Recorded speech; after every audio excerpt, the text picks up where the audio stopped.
speak. Na nyinyi msiniangushe. Duon bura mar UDA oyango ni giseketo ikruok makare ne yiero mar jotend kor gwenge ma duon burano mechano bagi kiny chengeso e county sprario ma pachoka. Jakom kuku matayo yiere duon burano Anthony Moura oyango ni gisetimo ikruok makare ne yiero go ma idhi tae county sprario ma pachoka kacheno mar yiero dhi chakore okinyi sa 2 nyaka sa 11 odhiambo.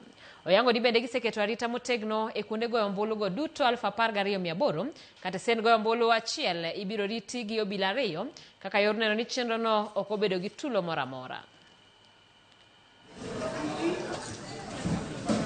The people who are going to participate to be elected as our officials in the polling station, they are almost 400,000. In fact, there are 398,000 registered participants for these elections. I'll be getting the results real time. The president, our party leader, will be getting the results real time. Our deputy party leader will be getting the results real time. And I can tell you for sure, after 10 minutes of voting, everybody in the country will be knowing who and where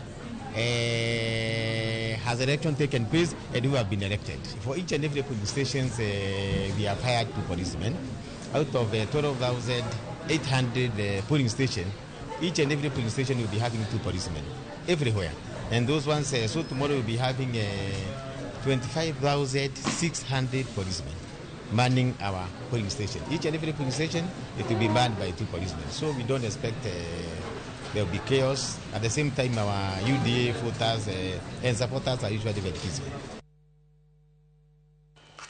Jaod bura ma Suba North Millie Odhiambo lero ni tend duon bura mar ODM timo duto